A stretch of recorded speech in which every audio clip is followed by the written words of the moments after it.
Sebab tu sembahyang tahajud ni kita kena ada target kita. Cadang tu tara mana kita nak buat. Ada orang dia nak spend satu masa panjang dengan tahajud.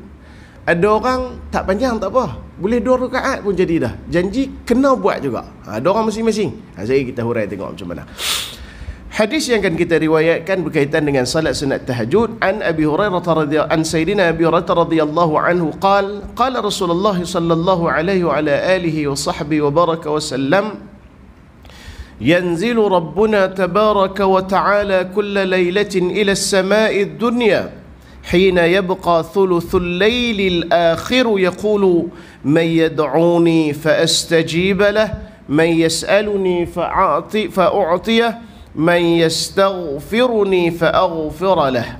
Daripada Sayyidina Abu Hurairah radhiyallahu anhu telah bersabda akan Nabi sallallahu alaihi wa ala alihi wa sahbihi wa baraka wa sallam, rahmat Allah Subhanahu wa taala diturunkan pada setiap malam di langit dunia ketika berbaki pada sepertiga malam yang terakhir. Allah Subhanahu wa taala berfirman, barang siapa yang berdoa kepadaku akan aku perkenankan, barang siapa yang meminta kepadaku maka akan ku berikan, barang siapa yang memohon keampunan dariku akan ku ampunkan. Hadis riwayat Imam Al-Bukhari rahimahullahu taala. Ahbabuna fillah, hadis ni nak terang sikit lah bagi faham, no? Bila kita tengok perkataan, bila Sayyidina Abi Hurairah radhiyallahu anhu berkata, meriwayatkan daripada Nabi sallallahu alaihi wasallam telah bersabda, yanzilu Rabbuna tabaraka wa ta'ala kulla lailatin ila as-sama'id dunya. Di situ dulu. Terjemahan yang betul ialah Allah Subhanahu wa taala turun di langit dunia. Tu terjemahan yang betul. Akan tetapi makna dia tak apa nak betul. Makna dia kena terang pi, baru orang boleh faham. Kalau tidak, takut orang silap faham. Sebab tu saya terjemah tulis di situ, rahmat Allah Ta'ala akan turun di langit dunia 1/3 malam. Kalau terjemahan mengikut huruf atau mengikut perkataan yang betul, yanzilu Rabbuna, yakni Allah Ta'ala,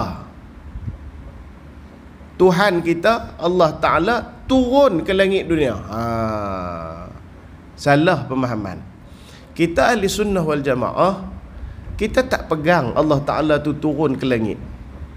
Bila kita berkata Allah Ta'ala turun ke langit dunia, maksudnya Allah Ta'ala tu duduk langit yang lebih atas.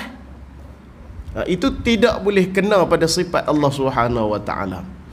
Sama juga orang kata ni, bulan-bulan Rejab ni bangah, tajuk paling ni sekali ceramah, kalau orang panggil ceramah tajuk apa? Surat Mi'raj ni. Oh, pakat duk berebut buat lah surat Mi'raj musim lah ni. Kalau surau sebelah buat, kita pun nak kena buat. Mana boleh surau sebelah saja buat, kita pun reti surat Mi'raj lah. Tapi ada satu, ni saya minggu depan insya-Allah, ada satu program majlis daerah mereka buat, tajuk tu saya seronok. Tajuk tu saya suka dengar. Apa dia? Tajuk mereka buat iaitu membumikan perjalanan langit. Dengar bahasa tu, membumikan perjalanan langit tu. Bahasa tu sedap dengar. Uish, sungguh kan tu. Cerita tu berlaku di langit tu. Tapi hak kita nak buat, kita nak bagi kena, bagi beramai, bagi buat, bagi berasa, bagi ambil iktibar ni hak kita ni. Nak membumikan benda tu, nak bagi memasyarakatkan benda tu dalam masyarakat kita, dalam kehidupan kita. Bahasa tu kemas, elok. Nak buat bila mana pun, memplanetkan, memplanetkan teruk sangat pun. Tapi tuan-tuan buat lalu mana pun begini. Orang fikir, sedap tajuk ni. Betul tu. Walaupun berlaku di langit, tapi kita hak duduk di bumi ni, kita nak membumikan, nak bagi benda tu berserasi dengan kita hak duduk. Tu seronok tu. Sebab tu dalam tajuk Isra' wal Mi'raj ada puak-puak hak duduk kata Allah Ta'ala ni memang duduk di atas. Dia buat lagu tu. Wa ma dalil kata Ar-Rahmanu 'ala al-'arsy istawa. Allah Ta'ala ni bersemayam di atas arasy. Arasy bukan duduk bawah bumi, arasy bukan duduk di bawah tanah, arasy duduk atas kali tu. Tu dalil yang pertama. Dalil yang kedua, dia kata dalam peristiwa Isra' Mi'raj, Nabi naik langit pertama, langit kedua. Yang tu saya duk cerita, tuan-tuan mengapai dah. Petalaran nak dengar ceramah dah, kalau kata ceramah Isra' Mi'raj, Ustaz tu rebah api ayat tu, tuan-tuan naik ceramah terus. Pasal apa? Tahu dah jalan cerita hafal dah semua. Nabi turun daripada Sidratul Muntaha, bawa sembahyang 50 waktu. Nabi jumpa Nabi apa? Nabi Muhammad jumpa Nabi apa lah kali yang suruh naik balik tu? Pakat hafal belakang. Tahu dah Nabi Musa pergi sembang Nabi Musa suruh naik balik, turun pula Nabi Musa suruh naik balik. Tapi takat Nabi Musa ya. Tanya langit pertama tu tak ingat dah ni. Langit kedua tu tak ingat dah. Jalan cerita tu kita tahu lah. Tuan mati Allah sekalian. Tu bukti menyatakan bahawasanya Allah Ta'ala duduk di langit paling atas. Pasal apa? Tengok jumpa Nabi Musa kata apa? Pergi naik jumpa lagi Allah Ta'ala. Minta kurang lagi. Jadi bila naik tu maksud kata apa? Naik turun, kena dah Allah Ta'ala duduk di atas. Itu dalil kedua.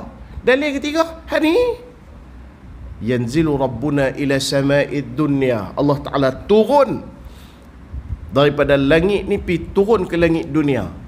Tiga dalil tu walaupun nampak macam betul, tapi tak kena dari segi penafsiran dia. Mana boleh Allah bersifat macam kita, turun naik jalan, pi musafir, pi duk makan minum, mustahil bagi Allah Subhanahu wa taala. Jadi dia kata pula, habis tu ya Allah bersifat Ar-Rahman, bersifat Ar-Rahim, Maha Pemurah, Maha Pemaaf, Maha Sabar, Maha memberi manfaat. Itu kan bukankah ada juga pada manusia? Ya. Ada sifat Allah yang manusia boleh tumpang dan digalakkan manusia tumpang, dan ada sifat Allah yang manusia tak boleh tumpang. Contoh, Allah Subhanahu wa taala yang Maha menghidupkan dan Maha mematikan. Siapa boleh buat? Siapa boleh buat? Ni, macam doktor-doktor kita ni. Depa jadi lagu mana pun, usaha depa untuk selamatkan pasien. Tapi bukan kerja depa nak menghidupkan pasien tu. Bukan tanggungjawab depa dan bukan menjadi satu kewajipan bagi depa untuk depa memastikan dan mesti hidup depa punya pesakit. Tak boleh. Sifat Ar-Rahman kita boleh tumpang, sifat Ar-Rahim kita boleh tumpang, sifat menghidupkan, sifat mematikan. Sebab tu Fir'aun bila dia cuba declare diri dia sebagai Tuhan, di antara benda yang dia nak buat adalah menghidupkan dan mematikan. Bila orang tanya Fir'aun, wahai Fir'aun, hang kata hang Tuhan, lagu mana hang kata hang Tuhan? Aku boleh menghidupkan siapa-siapa yang aku nak hidup, aku boleh mematikan siapa-siapa yang aku nak mati. Oi, orang heran, lagu mana hang boleh buat? Dia kata hampir panggil dua orang banduan nak duduk dalam jarau main depan aku. Hang tengok lelok kuasa aku ni. Kemas Fir'aun pun. Lagu mana? Hang tengok ni, aku bisa mematikan sesiapa saja yang aku nak bagi mati. Mai dua orang duduk depan ni, dia kata apa? Hak ni mau pergi pancung buang pergi mampuih pun. Pergi mampuih terus. Pancung-pancung mai tak kepala tang ni. Nampak tak aku Maha mematikan? Aku juga Maha menghidupkan. Ni, hak dia ni hang pergi baliklah kampung hang. Aku ampun bagi ampun kurnia ke hang pergi balik terus. Nah, duit tiket tak ada, mai aku nak bagi pergi hang pergi balik abang orang kampung hang kata aku selamatkan hang. Pergi balik. Nampak tak? Aku Maha menghidupkan. Tahu. Bukan maksud macam tu. Kita makhluk, kita takkan boleh ambil tumpang sifat Tuhan yang tu. Maka turun naik itu satu sifat bagi manusia yang Allah Ta'ala tak ada, mustahil bagi Allah Ta'ala. Bagi Allah Ta'ala nak turun naik ni tak ada. Sebab tu bila kita ni tuan-tuan pegang betul-betul surah Kulhu, surah Kulhu ni tuan-tuan, surah Kulhu tahu? Surah Kulhu ni semua orang tahu lah. Cuba pergi habang surah Al-Ikhlas. Setengah orang tahu pergi duk cari ikhlas tak mana. Dia tak jumpa. Surah Kulhu semua pegat tahu. Sebab tu dalam surah Kulhu ni last sekali walam yakul lahu kufuwan ahad, dan tidak ada Allah Ta'ala, bagi Allah Ta'ala ni apa pun yang menyamainya dengan makhluk. Tak ada. Takkan ada. Satu pun yang sama dengan Allah Ta'ala ni takkan ada. Sebab tu sifat eksklusif bagi Allah Ta'ala. Sebab tu bila dulu kita sebutkan, bila mana ada orang yang nak minta dan nak guna perkataan Allah Ta'ala merujuk kepada Tuhan mereka, kita demi Allah takkan setuju sama sekali. Kenapa? Berbeza sungguh seperti mana Tuhan mereka, berbeza sungguh seperti mana kefahaman mereka berkaitan dengan ketuhanan. Sebab tu kita tak boleh terima. Ni anak kita besar-besar ni, anak-anak kita muda-muda tu, dia pergi bagi guna perkataan lagu tu, fahamnya silap itu mampu terus habis keluar akidah kita. Sebab itu tuan-tuan, yanzilu rabbuna tabaraka wa ta'ala kulla lailatin ila sama'id dunya. Itu kita tak boleh terima dengan perkataan Allah turun dan Allah Ta'ala naik lepas tu. Nampak? Pada waktu bila? Hina yabqa thuluthal lailil akhir, pada 1/3 malam yang terakhir. Baik, saya nak tanya tuan-tuan, ini i'tirad ataupun kita katakan penolakan kita ahli sunnah wal jamaah kepada golongan-golongan yang mengatakan Allah Ta'ala turun sungguh. Baik, saya nak tanya tuan-tuan mati Allah sekalian, 1/3 malam yang terakhir, kalau Allah Ta'ala turun kat kita 1/3 malam yang terakhir, saya nak tanya tuan-tuan, bila masa pula Allah Ta'ala nak naik? Bila masa? Kita 1/3 malam, saya lagi Indonesia 1/3 malam lagi, saya lagi atas nu sikit Filipin 1/3 malam lagi, saya lagi Nuh tamu tu 1/3 malam lagi. Habis tu bila masa Allah Ta'ala nak naik? Pakai duduk di langit bumi tu lah. Pakai tapi mana Allah Ta'ala ni? Tak boleh terima.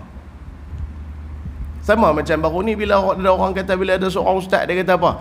Kita ni bila naik di tempat yang lebih tinggi, maka kedudukan kita lebih dekat dengan Allah Subhanahu Wa Ta'ala. Tahu parit awal lagi. Dia kata kalau kita duduk atas bukit, kita ni lebih dekat dengan Allah Subhanahu Wa Ta'ala. Sudah. Kalau lagu tu orang macam kita ni pakai tak dekat dengan Allah Ta'ala sampai bila-bila. Pak Ngah jalan pun main duk pakai tongkat lagu tu, nak hiking lagi. Nak hiking lagi. Nak naik bukit lagi. Nak pergi bubuh atas gunung Kinabalu lagi. Pakai dak dah lah. Jangan tak Pak Ngah, saya pun kalau kita depa bagi pun tobat tak naik dah. Tak minat satu. Lah dengan berat badan pakai tak naik dah bukit tu.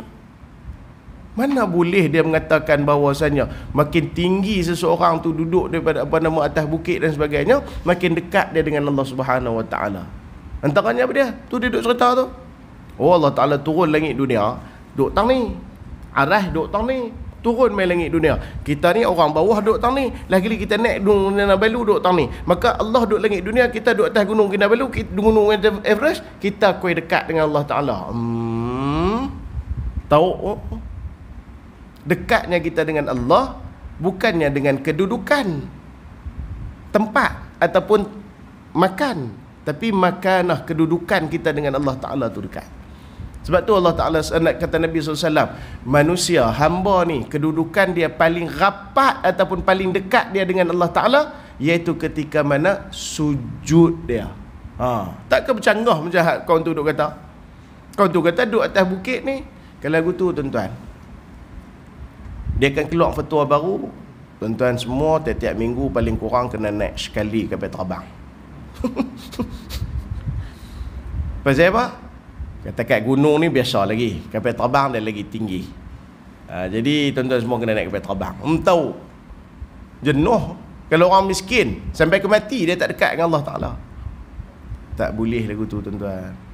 Kita fahaman ahli sunnah wal jamaah daripada Imam Asy'ari, Imam Maturidi, kita tak pernah pegang langsung jenis pendapat yang bahawasanya sifat yang bagi manusia ni yang ada pada Allah Subhanahu Wa Ta'ala ni kita tak boleh terima dan tak boleh pakai. Sebab tu bila turun yanzilu rabbuna tabaraka wa ta'ala, Allah Ta'ala turun ni maksud dia apa dia?